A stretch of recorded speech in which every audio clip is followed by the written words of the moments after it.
বাইরে অ্যাক্সিডেন্ট করিয়া পালাইয়া তুইয়া বাগিত্রা ওরকম মাছ করিয়া মানুষের বাড়ি বাগিত্রা ম্যাডাম। নগদী গ্রামের দুর্ঘটনায় হত দুই ছাত্রের পরিবারের খোঁজ খবর নিলেন সোনাইয়ের প্রাক্তন বিধায়ক। উভয় পরিবারের শান্তি কামনায় সবার কাছে প্রার্থনা করার আর্জি আমিনুলের।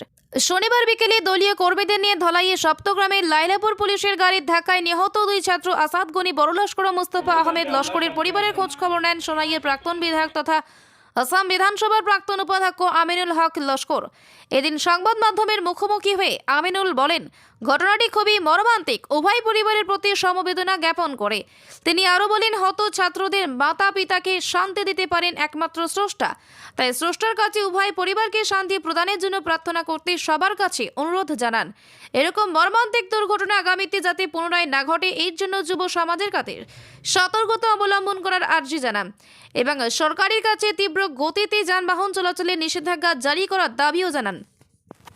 এটা গত 4-5 দিন আগে দোলাই চট্টগ্রামে একটা অতি মর্মান্তিক ঘটনায় নবগ্রাম অঞ্চলে দুটা যুবক মারা গেছে। ওই সময় আমি বাইরে ছিলাম। আজ গতকালকে এসে তাদের বাড়িতে আজকে এসেছি। আর সত্যিকারের এটা ঘটনা শুনে নিজেকে ধরে রাখা যায় না। ওই যে বাড়িতে মোস্তফা, যে বাড়িতে এখনই আসছি মোস্তফা ওই বাড়ির একমাত্র ছেলে, মা বাবার একমাত্র ছেলে। আজকে ওই ছেলেকে হারে ওর মা বাবার অবস্থা খুবই ছিল।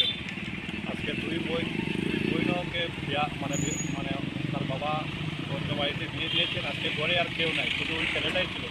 আর ছেলেটা বাবার সাহায্যকারী ছিল, পরিবারের একমাত্র রোজগারি ছেলে আসছিল।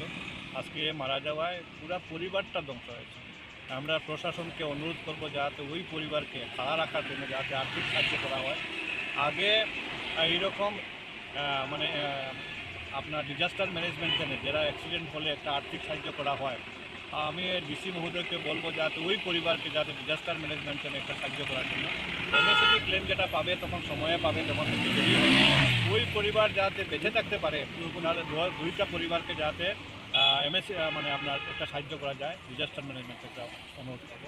আর যাতে দেখেন রাস্তাঘাটে এত বেশি দুর্ঘটনা ঘটছে, গাড়ির লিমিট স্পিড লিমিট এত বেশি হচ্ছে, দিন দিন ঘটনা ঘটছে, তো যাতে স্পিড লিমিটের উপরে একটা কন্ট্রোল রাখা খুবই দরকার। জেলা মানে পরিবহন বিভাগ হোক কিংবা জেলা পুলিশ কিংবা জেলার প্রশাসন সব মিলিয়ে এটা গতির যদি স্পিড না কমানো হয় তাহলে এইরকম ঘটনা ঘটবে আরও। যাতে এটা অতি সত্বর জেলা প্রশাসন বসে যাতে রোডে এটা স্পিড গতি কমানোর জন্য যাতে ব্যবস্থা করা হয়। আজকে দুইটা পরিবার ধ্বংস হয়ে গেছে, পুরা ধ্বংস হয়ে গেছে। আজকে এই পরিবারের পাশে গেলে বোঝা যায় ওই পরিবারটা কত মর্মাহত। যাই হোক, আজকে একমাত্র আল্লাহ ছাড়া ওদেরকে শান্তি দেওয়ার কোনো উপায় নাই, তাদের কাছে কোনো বাসা নাই যে তাদেরকে শান্তি দেওয়া। এক আল্লাহ তাদেরকে শান্তি দিতে পারেন। কেন মা বাবার হাতও ছেলে মেয়ে মারা যাওয়াটা এর চেয়ে বড় দুঃখ, এর চেয়ে বেশি সুখ কিছু হতে পারে। এর বাদে তাই নামিয়া অন্য গাড়ির উপরে করছিল ওখানে মারছে করিয়া তাই বাগাবাগি কথা বাদে অন্য লোকের মানুষই তানে যেমন গেরাও খুলেছেন ও বাগি গেছেন গিয়া বাগিয়ে গেছেন গিয়া তাই যদি না বাগাবাগি করিয়া আমরা আমার ছেলেটা যদি লগে লগে মেডিকেল নিয়ে পৌঁছে দিতে পারতাম, তা তো অধিকার আছে পৌঁছাইতা, ক্ষমতা আছে প্রশাসন। তখন আমার ছেলেটা ফার্স্ট এড ফুললে কিমান বাঁচি দিতেও পারে। ম্যাডামে মারছেন, ম্যাডামে অ্যাক্সিডেন্ট করছেন, অ্যাক্সিডেন্ট করার পরে তাই বাকি গেছেন পরে তারপরেও হইতরা না না এটা তো আমি করছি না, এটা এর গলায় করছে, এটা আমি করছি না, এরকম পারা যায়নি। এরকম একটা গভর্নমেন্টের মানুষ হয়ে যদি করে না মানুষই কিতা করতো স্যার। স্যার এখন আমরা দাবি আপনার মা বাবার লাগেন কিচ্ছু করিয়া দেয়।